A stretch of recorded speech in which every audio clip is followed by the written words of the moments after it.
Los lineamientos curriculares para el área de lengua castellana se construyeron en el año 1998. Es bueno resaltar que estos lineamientos desplazan lo que hasta antes de la Ley General de Educación, que es del año 1994, identificó como programas curriculares. Fue un avance significativo, muy importante en el país, dar ese paso de programas curriculares organizados de manera taxonómica en cada área hacia la posibilidad de pensar el currículo a partir de lineamientos generales relacionados con lo que podría ser lo fundamental en cada una de las áreas del currículo. En nuestra área se trata de los lineamientos curriculares en lengua castellana, cuyo trabajo de diseño fue coordinado por el profesor Mauricio Pérez, quien a su vez nos invitó a varios de quienes veníamos reflexionando sobre las pedagogías en el lenguaje y la literatura a aportar en la construcción de estos lineamientos. En mi caso hay dos capítulos que están contenidos en los lineamientos. El primero se denomina Lenguaje, Literatura y Educación. Es el capítulo que abre los lineamientos y en este capítulo lo que hago es darle la voz a 4 escritores que nos ayudan mucho a repensar el tema del lenguaje y de la literatura de una manera integrada. Se trata de el mexicano Alfonso Reyes, asimismo del mexicano Juan José Arreola, del argentino Ernesto Sábato y del español José Ortega y Gasset. Yo creo que los planteamientos de estos 4 autores están vigentes, podríamos mantenerlos, pero inclusive podríamos también dar lugar a otras voces de escritores como por ejemplo Borges, quien también se ha referido a la relación entre la literatura, el lenguaje y la educación. Eh, Igualmente otros escritores como Cortázar, como Vargas Llosa, eh, y escritores europeos podríamos considerarlos en esta perspectiva. Mm, yo creo que es importante que nos ubiquemos en un macrocampo de estudio. Se trata de las ciencias del lenguaje y de la comunicación. Pensado este macrocampo en el contexto de la educación. Eh, por supuesto, yo creo que es importante iniciar un proceso de reactualización de los lineamientos, ojalá apoyándonos en lo que hemos identificado como problemático, en ese esfuerzo que muchos maestros han hecho para materializar dichos lineamientos en el trabajo con sus estudiantes en las aulas. Esa es una tarea que podemos acometer de aquí en adelante y sería interesante que nos trazáramos un proyecto en el año 2014 para movernos en distintas regiones del país proponiendo estas reflexiones relacionadas con un campo que es tan decisivo en la formación de todo ciudadano como lo es la literatura y su relación con el lenguaje y todas las variables que le son inherentes. Recordemos que en el capítulo 4 de los lineamientos curriculares se proponen 5 ejes para planear el trabajo en el aula en el trayecto de los 11 grados. No está pensado ciertos ejes para ciertos grados. Los ejes están pensados para ser considerados desde el grado primero hasta el grado 11. Y digamos que el reto de todo maestro y toda maestra es tratar de determinar en qué medida logra incorporar los 5 ejes cada vez que va a planear su trabajo. Pero haciendo una revisión de nuevo a estos ejes y en aras de la condensación, de destacar, digamos, niveles de integración posibles, yo consideraría la fusión entre el eje 1, que está referido a los procesos de construcción de los sistemas de significación, con el eje 5, que está referido a los procesos de desarrollo del pensamiento. Yo creo que puede ser un mismo eje. Asimismo, fusionaría el eje 2 con el eje 4. El 2 está referido a los procesos de interpretación y producción de textos. Y el 4 está referido a los principios de la interacción y a los procesos implicados en la ética de la comunicación.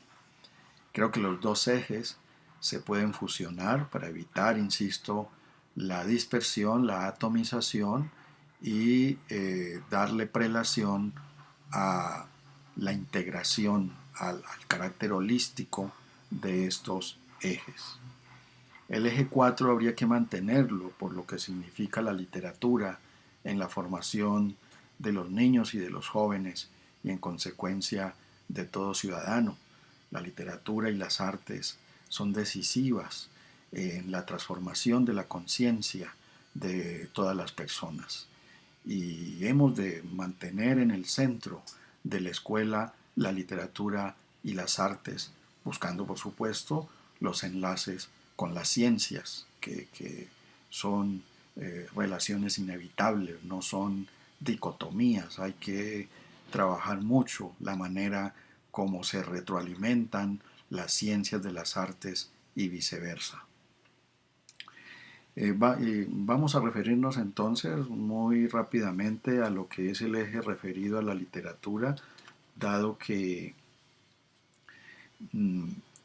es de gran interés retomar este eje, hacer un balance sobre cómo se ha abordado desde que los lineamientos se plantearon en el año 1998. Eh, para abordar este eje, el eje 3, en los lineamientos se proponen tres ámbitos como posibles rutas de ubicación del trabajo con los textos literarios. De un lado, el ámbito desde la estética, que apuntaría a destacar con los estudiantes lo que son los rasgos artísticos de una obra literaria determinada, asimismo las diversas percepciones que los lectores pueden tener sobre ella y las posibles recreaciones o trabajo desde la recreación estética de la literatura, como observamos lo hacen muchos maestros y maestras cuando juegan con un poema, intercambiando los versos, transformando en un cuento el final, eh, vinculando fragmentos de una novela con fragmentos de otra novela. En fin, esto que podemos llamar recreación estética y que lo podemos seguir cultivando, hace parte de lo que llamamos el ámbito de la estética en el trabajo con la literatura en las aulas, en donde eh, el producto final, digamos, de esta perspectiva, la estética, es la producción de texto literario por parte de los estudiantes, ya sea poesía o cuento o el inicio de novela o el trabajo con el drama, es decir, escribir obras de teatro. Eso no puede desaparecer en el trabajo con la literatura, pero se requiere ser metódicos, tener cierto rigor y cierta consistencia y no plantearlo de una manera ligera y azarosa, porque no funciona. El segundo ámbito que señalamos en los lineamientos es el de la historiografía y la sociología. Aquí se trataría de reconocer cómo la construcción histórica y social de una época es susceptible de lograrse a través de la lectura directa de las obras literarias mismas. Eh, en las aulas de clase hay que leer las obras. Yo creo que no se trata de delegar como tarea la lectura de ciertas obras, sino de dedicar gran parte del tiempo que tenemos la oportunidad de usar en las aulas para leer.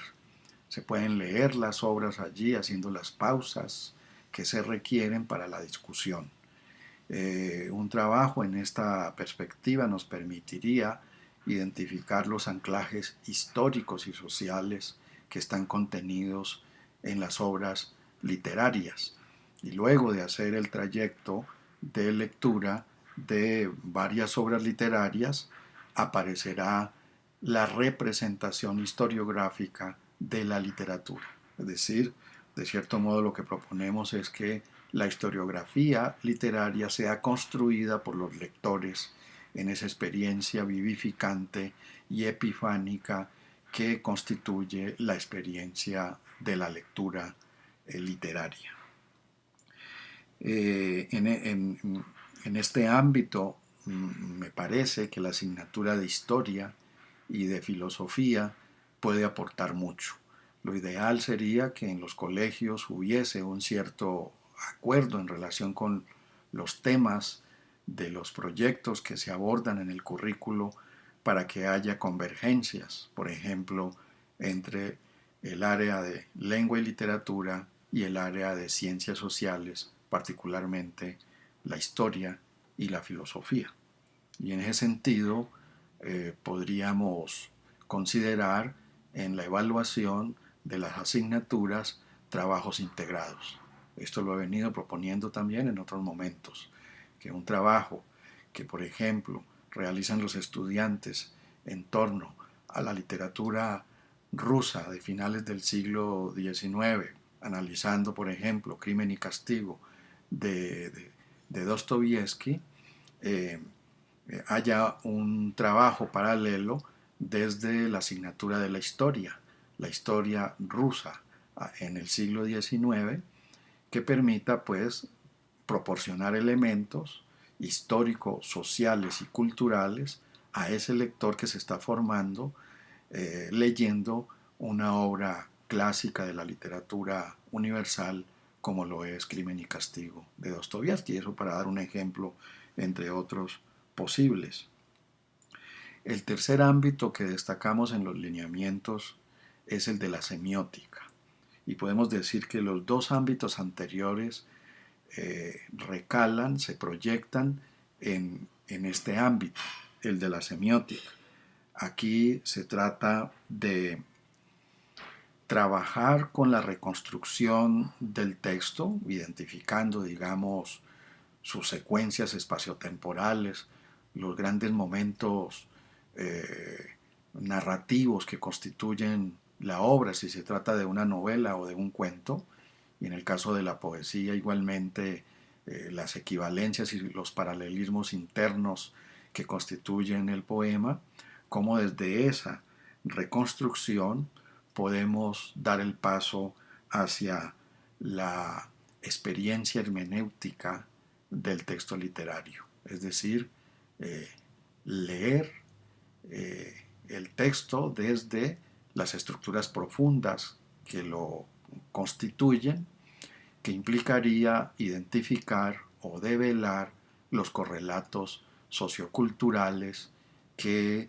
le dan contenido y que a la vez hacen parte de esa tensión que todos los lectores vivimos cuando leemos una obra literaria.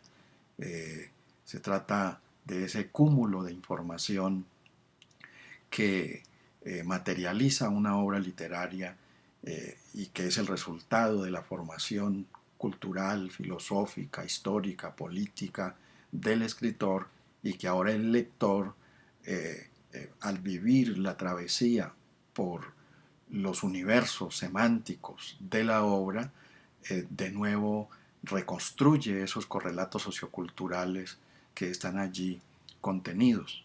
Y es ahí donde aparece el juego del dialogismo. Esta es una categoría que reivindicamos en los lineamientos curriculares. El dialogismo en el modo de asumir la literatura. Como estamos tratando de hacer un balance y de identificar los problemas que han venido apareciendo en ese esfuerzo por trabajar desde los lineamientos, veo que uno de los problemas tiene que ver con una distorsión del concepto intertextualidad. Esta categoría intertextualidad está señalada en los lineamientos y tiene su origen en el pensamiento de Mijaíl Bakhtin, en su planteamiento respecto al estudio de la cultura, no solo de la literatura, sino el estudio de la cultura, identificando en la cultura la literatura, y propone como toda producción textual no es más que el lugar de convergencia de múltiples voces, voces de distinta procedencia. Y el ejemplo que le sirve a Bakhtin para mostrar esta hipótesis de trabajo es la literatura. En la obra literaria hallamos la presencia de diversas voces también literarias, pero voces también que provienen de las artes pictóricas, de las artes musicales, de las artes dramáticas. En general, el arte es un material que los autores literarios transforman cuando escriben una determinada obra literaria. Entonces la obra literaria está constituida básicamente por el dialogismo literario y el dialogismo con otros campos de la cultura. Lo que yo he observado entre los maestros es que se ha asumido la intertextualidad como simplemente comparar una obra con otra, como tratar de buscar alguna relación de una obra que se ha leído o que se está leyendo con otras obras que ya se han leído o con otras obras posibles. Y aquí hay una desviación del sentido de la intertextualidad, que es una categoría propuesta por los franceses, que a su vez se apoyan en Bakhtin, ¿no? Aquí particularmente se trata de Julia Kristeva y de Sverran Todorov, que introducen este nombre de intertextualidad como una manera de orientar la interrelación entre los textos literarios, pero considerando que esa interrelación es construida en el texto literario mismo y no por fuera de la obra literaria. Se puede considerar, por supuesto, como un ejercicio comparar una obra literaria con otra obra literaria, pero eso no es garantía de mostrar el juego con la intertextualidad. El juego con la intertextualidad implica identificar esas otras obras literarias que hablan en la obra literaria que uno lee. Y en eso consiste el juego y el asombro de todo lector. Activa lo que Eco llamaría la enciclopedia del lector cuando entroniza con la enciclopedia del texto literario. Ahí aparece un diálogo muy fecundo, en tanto que el lector literario aprende sobre otras obras, aprende sobre la historia, sobre la filosofía, la sociología, etc. En los lineamientos planteamos como ejemplo el caso de Pedro Páramo de Rulfo. A partir del motivo literario, que a su vez es un arquetipo llamado la telemaquia, mostramos cómo por vía de la alusión en Pedro Páramo está la intertextualidad que permite dar lugar a la voz de la obra clásica de la literatura de Occidente, como es Odisea de Homero. Se trata de esta historia donde el hijo busca al padre. Y es un motivo literario en tanto que lo hallamos en muchas obras literarias. En el caso de Pedro Páramo de Rulfo, la intertextualidad se instala por vía de la alusión, no por vía de la citación ni por vía del plagio, que son los otros dos modos de la intertextualidad, que esto lo aclara muy bien Gerard Genet en Palincestos. Hay tres modos de construcción intertextual. Uno, la alusión, es el caso de Pedro Páramo que he señalado. Dos, la citación, es el caso de muchos autores que introducen fragmentos de novelas y de poemas en sus obras literarias mismas. Y tres, la del plagio, que igualmente ocurre cuando el escritor toma apartados completos de una obra literaria, ya sea textualmente o desde sus contenidos, para producir su obra literaria. Esos son los tres modos de la intertextualidad. Y es divertido cuando se trabaja con los estudiantes la búsqueda de estos modos regulativos del análisis literario a partir de la intertextualidad. Yo estoy escribiendo un trabajo que busca ser un libro con otros ejemplos que sirvan de horizonte en los trabajos que hacemos con los maestros, en los talleres que adelantamos con ellos, para fortalecer mucho más el trabajo de la literatura desde el dialogismo y desde, en consecuencia, lo que llamamos la intertextualidad. Expreso pues mi malestar por no poder estar en el taller de la red colombiana para la transformación de la formación docente en lenguaje, pero cuando nos dan la oportunidad en otro país de hablar de lo que hacemos en nuestro país, es muy difícil negarse a esas invitaciones. Y mucho de lo que he dicho en esta síntesis del tema, pues lo plantearé en la ciudad de Granada, en donde otra red, la red de oralidad, se ha interesado por conocer lo que hacemos en la red del lenguaje.